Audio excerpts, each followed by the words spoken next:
Sebelumnya saya akan memulai dengan nomor umum perkara. Jadi ada nomor selanjutnya masing-masing saya buat kami dan nilai kita sampai sekarang saya membacanya. Yang pertama adalah soalannya sampai sekarang nomor 256 dari klarifikasi situasinya yang kita mengerti maupun kawan-kawan kita masing-masing keberadaannya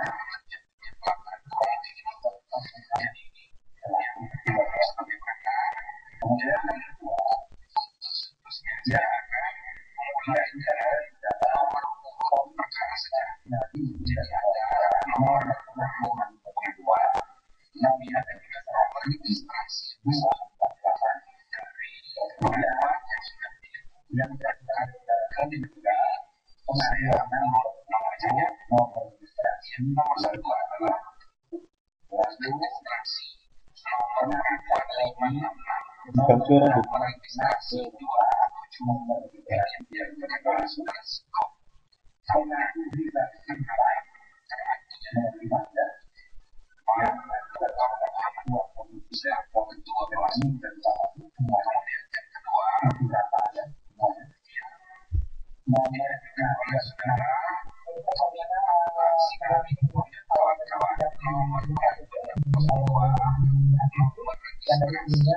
yang kedua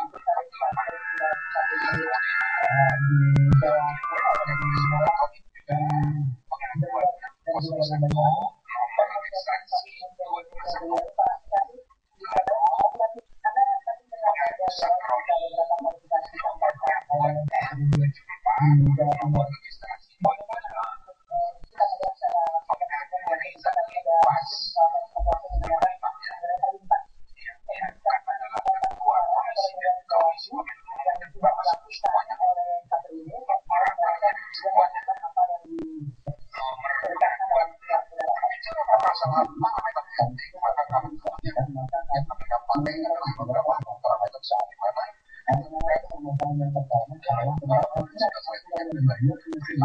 oleh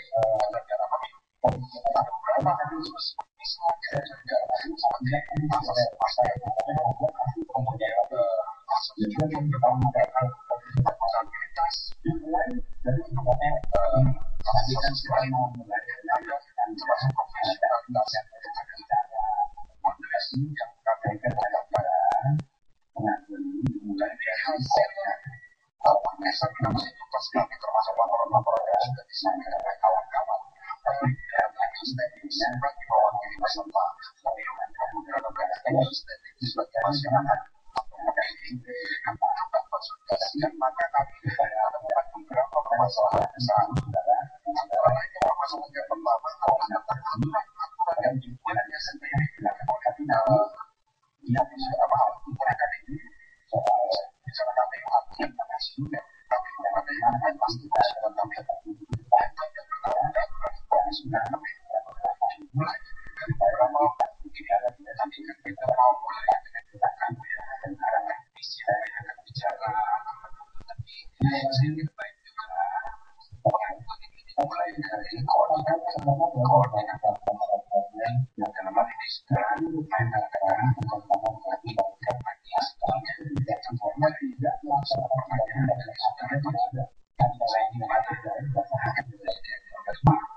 melaksanakan undang-undang yang ada, catatan yang ada dasar dalam undang-undang tersebut. Misalnya saja kami buat satu yang sudah kami ajukan, sementara ini adalah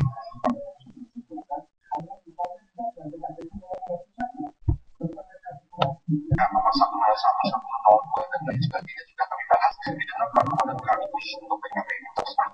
Namun yang belum kami laporkan dan dapat nanti dikasihkan dari ketua majelis apakah bisa langsung disusulkan adalah misalnya tentang PKPU nomor 31 tentang rekapitulasi di tingkat desa yang tidak pernah diambil dalam undang-undang.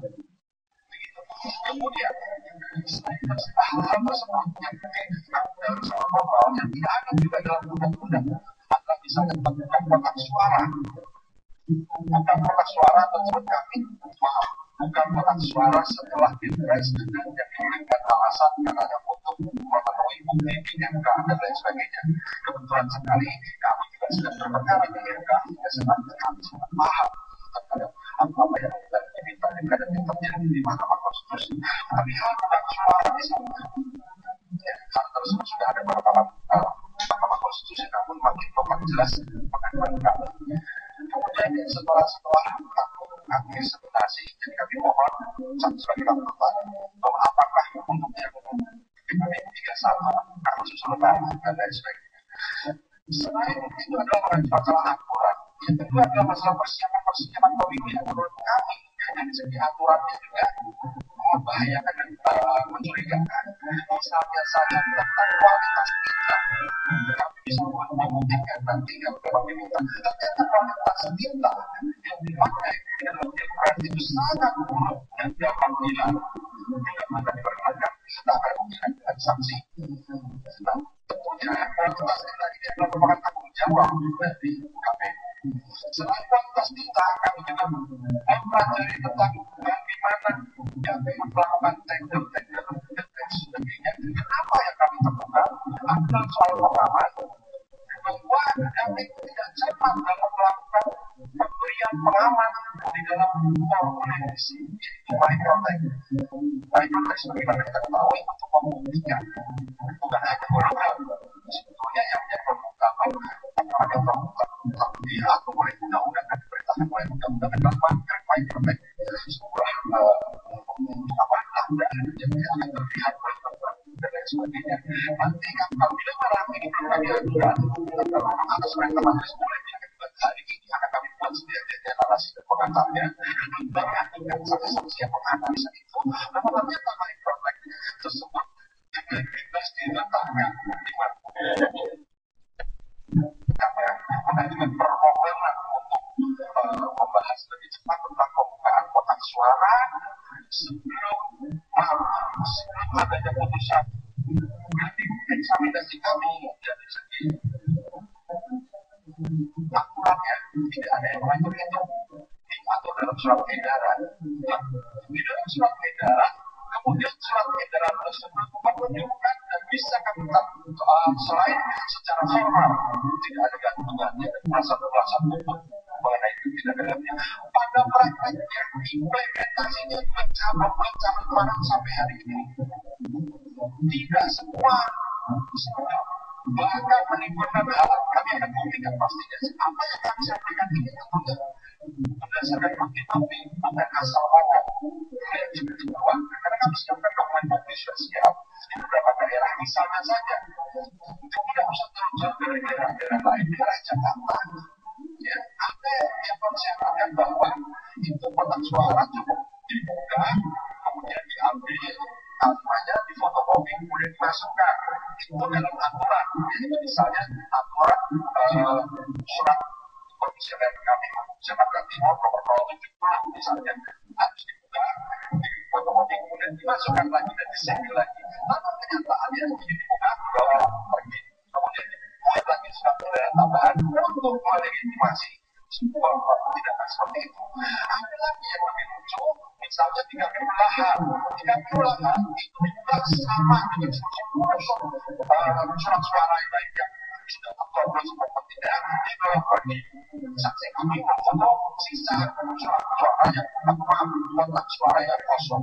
Sebenarnya entah di mana saya tidak tahu. Itu misalnya. Kemudian sebuah kecamatan Bottom line adalah tidak semua nanti pemilih ataupun yang PTS ataupun pelanggan kita kata-kata ada beberapa yang menyatakan menolak. Adalah untuk memotong kotak suara tersebut karena tidak ada satunya itu untuk KPPS-nya.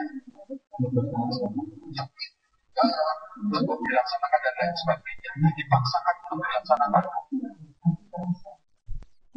Kalau sekarang hari ini permasalahan kotak suara dan yang berbeda Jimmy sebagai pribadi juga punya sedikit pengalaman di MK bahwa sudah undang-undang MK sejak zaman Prof. Jimmy bukti yang harus masuk ke MK ini adalah bukti yang diperoleh secara sah.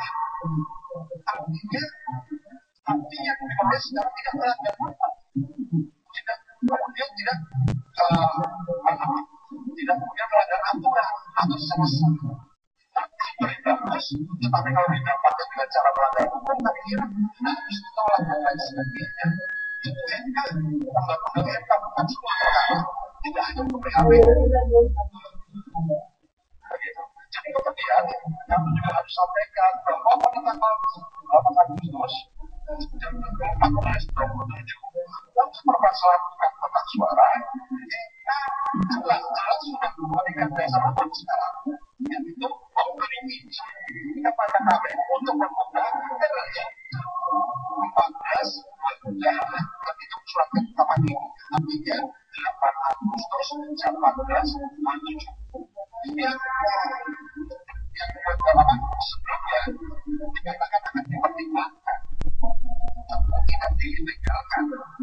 Memang tidak mungkin dilegalkan karena kita melihat bahwa sekali lagi saya mengulas secara MK bahwa permohonan yang dilakukan oleh Mahkamah Konstitusi adalah asas retroaktif.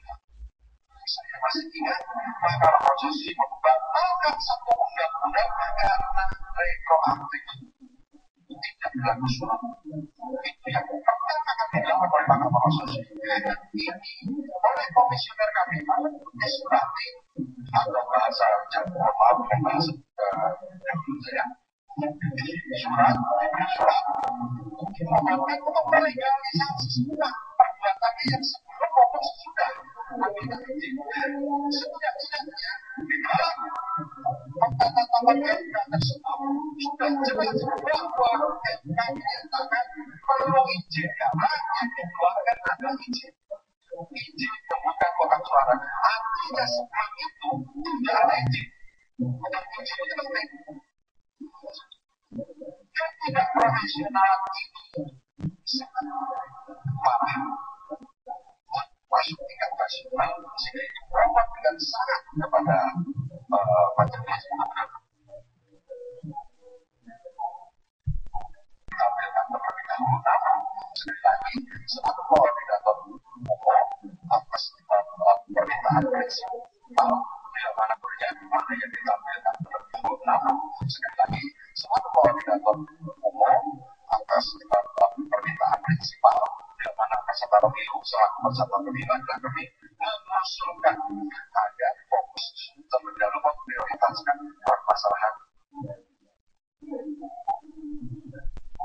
ya, tapi bukan tidak mungkin cuma harapannya jadi ini sekaligus juga menjawab tadi pertanyaannya atau undang-undang tidak membatasi seperti itu ya harus 3 kali 24 jam di KPP tidak meskipun sudah setahun kemudian baru disadari ada fakta yang menunjukkan si A si B melanggar kode etik tahun lalu itu tetap boleh diajukan. Jadi kita di sini tidak punya kadaluarsaan ini satu gitu ya, jadi untuk tidak membatasi pengertian saudara. Tetapi khusus untuk perkara pengaduan pilpres ini tidak persoalan serius sekali. Pilpres ini putusan MK itu nanti akan mengakhiri segalanya.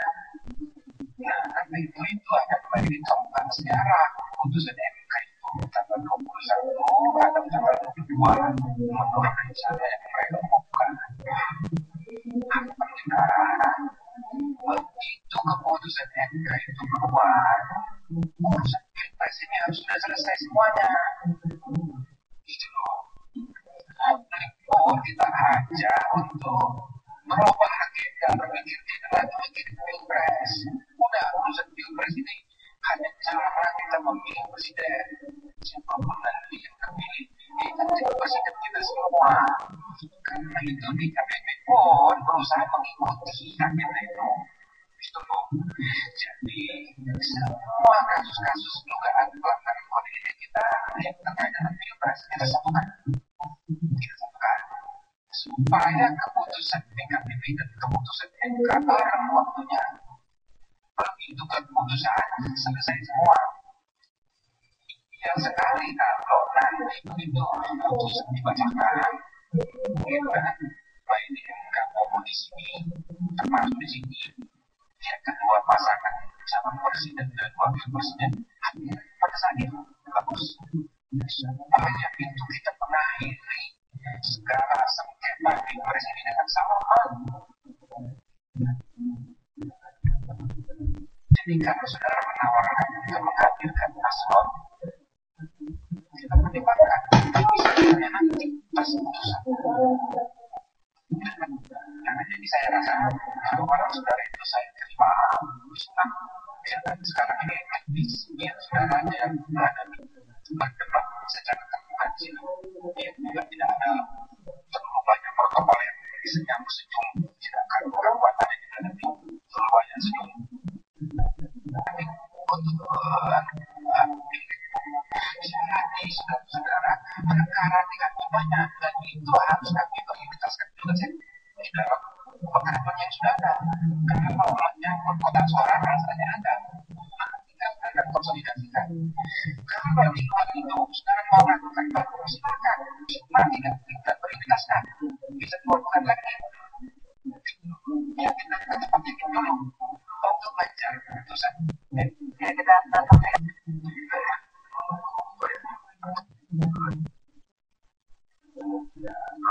terima kasih yang mulia. Semua penegasan dari Rohani KPU Batu.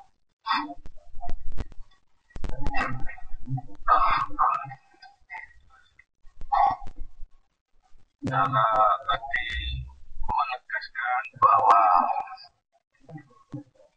rekapitulasi tanggal 16 Juli di tingkat kota 8 Juli akan rekomendasi dari Bawaslu. Benar, dari Bawaslu Provinsi. Surat rekomendasi 18 Juli baru kami terima tanggal 19. Kemudian 25 Juli ada surat edaran KPU dari KPU tentang suara. Saya mau menegaskan kepada saudara yang saudara lakukan dalam melaksanakan tadi dan dua-duanya dijalankan, baik rekomendasi dari Bawaslu Provinsi maupun dari rekom atau surat dari KPU pusat. Saya mau tanya, yang saudara tanda tangan apa? Tanggal 30 Juli. 30 Juli. Berarti setelah rekap yang ada di kota. Betul. Mana saudara yang pahami, yang saudara laksanakan rekomendasi dari Bawaslu Provinsi apa? Kapan? Bentuknya apa? Ini ada, tapi apa suratnya? Jadi surat pencermatan pertama itu sudah kami layangkan kepada KPU Provinsi Jawa Timur terkait hasil tindak lanjut oleh KPU Kota Bandung. Surat yang kedua sudah kami layangkan juga terkait pencermatan by name by address untuk DPKTP setelah kami buka kotak mendapatkan form AT, by name by address ketemu, kemudian itu kami laporkan juga. Di mana itu dilakukan? Apa ya Kak? Saudaranya penyelamatan itu di mana dilakukan? Di kantor KPU Kota Bandung, diikuti oleh saksi dan panwas. Saksi siapa saja tanggal berapa? Yang pertama, saksi pasangan nomor urut 1 sudah menerima salinan BPKB kami hari Jumat tanggal 30 tanggal 1 Agustus. Itu form BPKB sudah mereka terima. Ada tanda terimanya kami Pak. Kemudian yang kedua, BNN PATS-nya juga sudah kami serahkan kepada Bawaslu melalui KPU Provinsi. Yang kaitannya dengan rekomendasi soal pilihan ganda, berarti saudara hasil penyelamatan tidak tahu. Tidak ada. Tadi keterangan dengan begitu. Betul, itu hasil dari pernyataan para KPPS, TPS dan PDK, serta kami meminta surat kepada Panwaslu Kota Bandung terkait pemohonan hasil penelitian pengguna KTP dan hasil daripada surat KPU surat Panwaslu Kota Bandung kepada kami. Mereka menyatakan bahwa satu, tidak ada penyalahgunaan KTP dalam hal penggunaan DPKTP. Apakah saudara tetap terkait bahwa saudara sebelum ada perintah dari KPU pusat tidak melakukan buka suara? Tidak. Cukup. Selanjutnya untuk silakan untuk KPU Surabaya.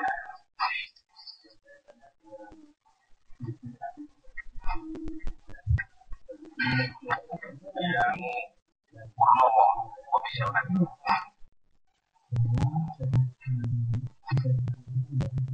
Tadi saudara jelaskan soal DPKTP ada 57.827 siap. Kemudian DPT itu 2 atau 14081 DPT berapa? 1 2 DPT 17450. Kalau kita ambil 2% berarti ada sekitar 40 DPT 359. Nah, permutaannya. Kemudian berarti di jumlah ada kelebihan 17 DPT 300 dari 2% itu. Tadi saudara juga menjelaskan ada di TPS yang kaitannya dengan DPKTP tadi itu di TPS tadi itu Mojo atau apa itu Mojo ya, yang DPKTP-nya yang tadi dan membuat sampel bahwa TPS dari 5 itu tidak ada di Surat Mojo ya. Oke. Yang saudara ketahui, ya, saudara kan melakukan pemantauan pada saat hari H. Penggunaan DPKTP prosesurnya kan administrasi surat-surat itu katanya berapa waktu yang diperlukan seseorang masuk DPR kemudian nyoblos kemudian keluar sampai milu pindah kemudian sampai itu keluar berapa waktu rata yang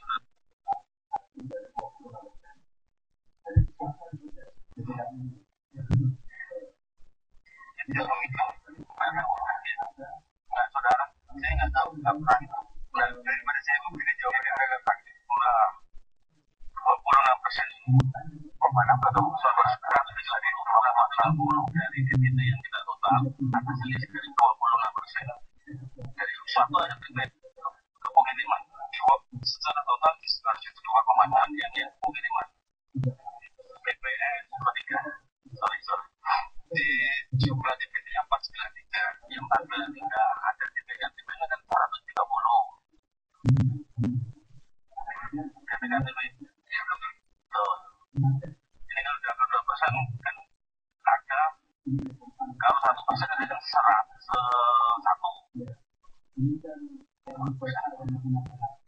makanya dulu menghitung pengguna itu pengguna pilih 390 masih ada 103 suara sama jadi yang kita suara 103 suara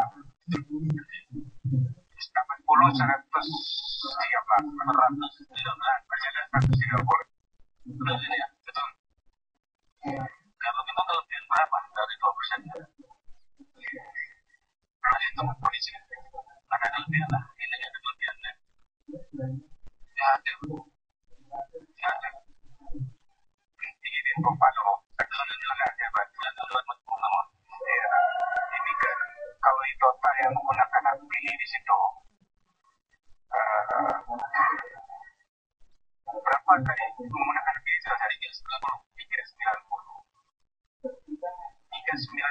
yang menggunakan hak pilih seluruh ya, seluruhnya, termasuk yang menggunakan KTP. Betul ya, KTP. Berarti sisa suara, kertas suara. Berapa sisa kertas suara di situ? Ada 10, 100. Ya sudah jelas. Ya, cukup. Yang terakhir soal KPU provinsi.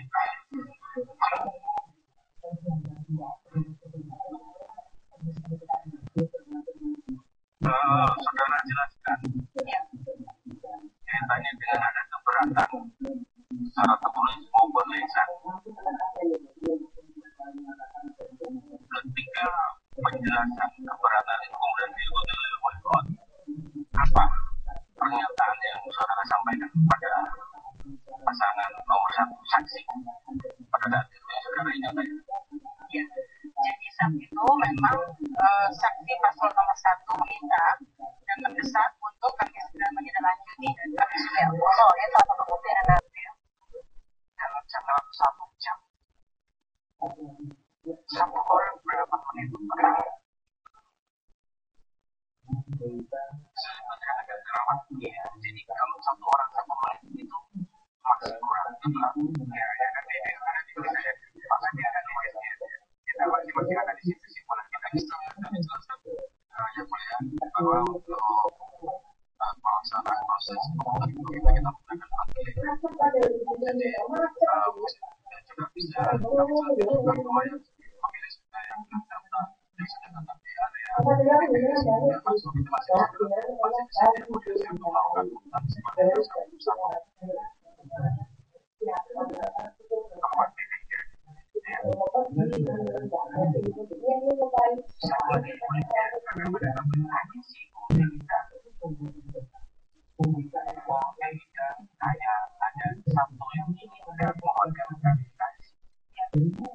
tadi Ibu menerangkan bahwa yang saya titik-titik di dalam kotak suara atau yang betul. Nah, titik-titik di kotak suara tadi kami mendengar semua baru dibuka oleh KPU Kabupaten Kota pada tanggal 10 Agustus. Betul Bu ya? ada yang sebagian tanggal 10. Sebagian yang lainnya sebelum tanggal itu. Itu juga karena terkait dengan surat edaran yang terbit tanggal 20 dengan berdasarkan keterangan tadi